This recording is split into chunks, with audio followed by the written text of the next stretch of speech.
Hey, this is Pastor Bunjee Garrett, and I want to take some time today to present you with another word of encouragement.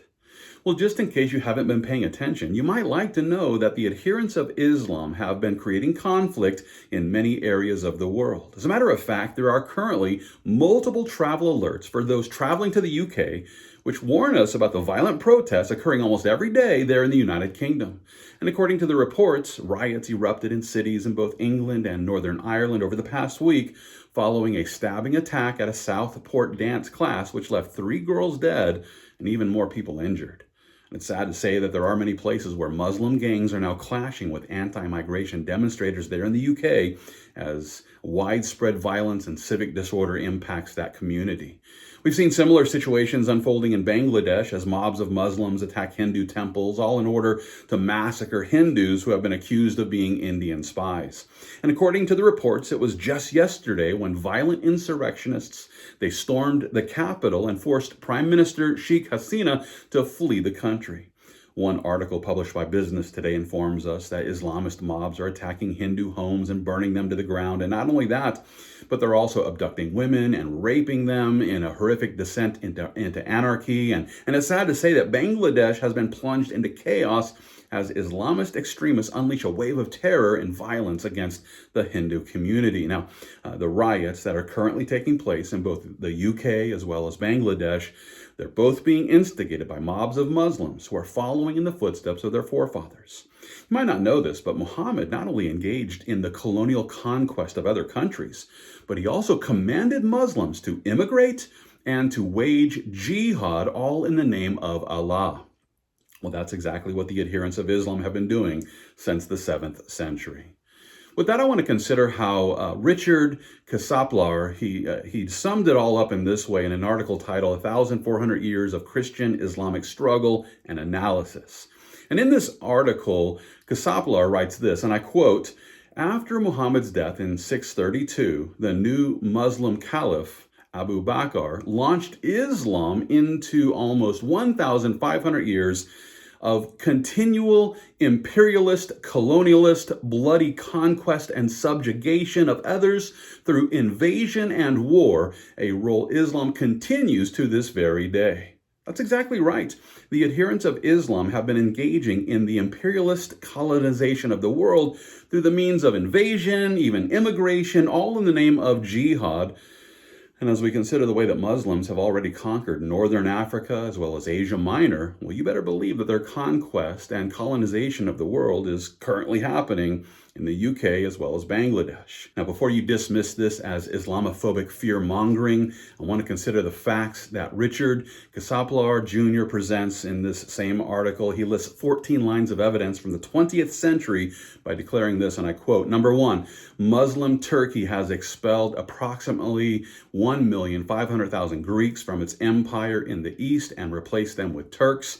They have massacred approximately 2 million Armenians and replaced them with Turks in the west. Number 2, Muslim Turkey has invaded and occupied northern Cyprus, displacing the Greeks living there. Number 3, Muslim northern Sudan has conquered much of southern Sudan, literally enslaving its Christian and pagan population. Number 4, Indonesian imperialism has occupied all of non-Islamic Western New Guinea and incorporated it into Indonesia. Number 5, Muslim Indonesia has invaded and conquered Christian East Timor with horrible loss of life. Number 6, this very day, Muslim Indonesia is attempting to destroy Christianity in what used to be called the Celebes. Number 7, a half dozen Arab countries have fought 2 to 4 wars, depending on how you count, in an attempt to destroy Israel and occupy its territory, and is currently continuing the attempt this very day with the publicly voted consent of 55 of the world's 57 Islamic nations. Number 8, for no good reason, Muslim Libya has blown up Western aircraft, killing many civilians. Number 9, Muslim Iraq, in an imperialist war of aggression, invaded and occupied Muslim Kuwait. Number 10, Muslim Iraq, in an imperialist act of aggression, invaded Muslim Iran with a resulting death of 2 million people. Number 11, Muslim Albania, this very minute, is attempting to enlarge its borders at Christian Macedonia's expense. Number 12, Muslim northern Nigeria has been and is currently an aggressor against the Christian South. Number 13, Muslims expelled approximately 800,000 Jews from their homeland between 1947 and 1955. Number 14, during Jordan's occupation of the West Bank, the kingdom undertook an unsuccessful attempt to make Jerusalem a Muslim city by forcing out approximately 10,000 Christian inhabitants. Now, as we consider these 14 pieces of evidence from the 20th century, we'd all do well to realize that the mobs of Muslims who are rioting in the UK and they're in Bangladesh, they aren't interested in assimilation, nor are they interested in a pluralistic society which allows for the peaceful coexistence of all religions. No, they're following the teachings of Muhammad, who commanded them to, and I quote again, immigrate and wage jihad for the sake of Allah. Now, with all this in mind, every American ought to be asking right now, well, what about all of the military-aged Muslim men who, for the last 3.5 years, have been entering our country by crossing our southern border? Do you think they're here because they want to integrate and assimilate into our pluralistic society?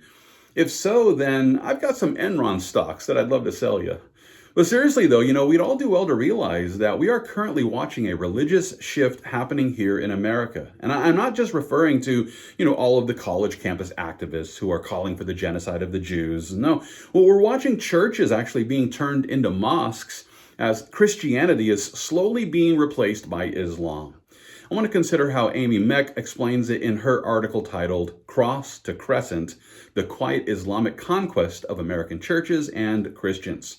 Meck begins this article by declaring this, and I quote her, a quiet yet insidious transformation is taking place. American Christian churches are being systematically converted into mosques, signaling an Islamic conquest intent on erasing the nation's heritage and conquering its Christian population.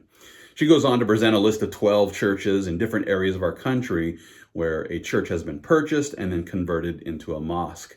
This includes churches located in Bridgeport, Connecticut, Syracuse and Buffalo, New York, Bristol Township, Pennsylvania, South Milwaukee, Wisconsin, Southfield, Michigan, Houston, Texas, Tempe, Arizona, Concord, California, Jacksonville, Florida, and the list goes on.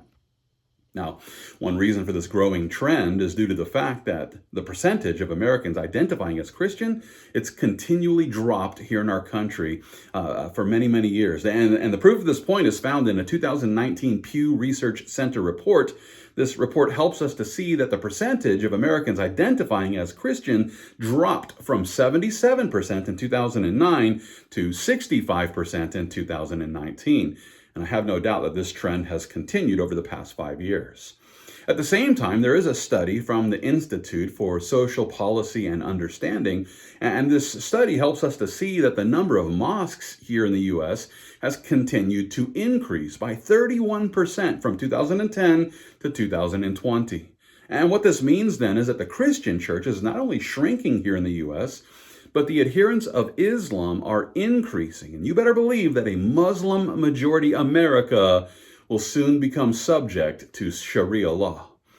If you don't believe me, just look at all the other countries that have been conquered by the Muslims. Look at Bangladesh, which is technically a Muslim country. And as I speak, the Muslims there in Bangladesh are terrorizing the Hindus who will not convert to Islam. God help us that the left here in America might wake up and see what's happening even right there in the UK.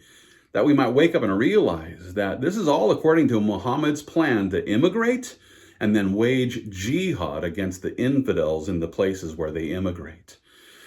With all this in mind, I encourage every Christian to realize that our Great Commission is still the same. We still have the same Great Commission, and we have an incredible opportunity to help the adherents of Islam here in America to embrace the Lord Jesus who has died for their sins. And with all this as the goal, let's look for every opportunity to preach the gospel message of grace. Let's present the Muslims here in our country with the good news of Jesus Christ. And as we do, our risen Redeemer will help us to defeat the deceptions of the devil as we fight the good fight of faith, and all for the glory of God.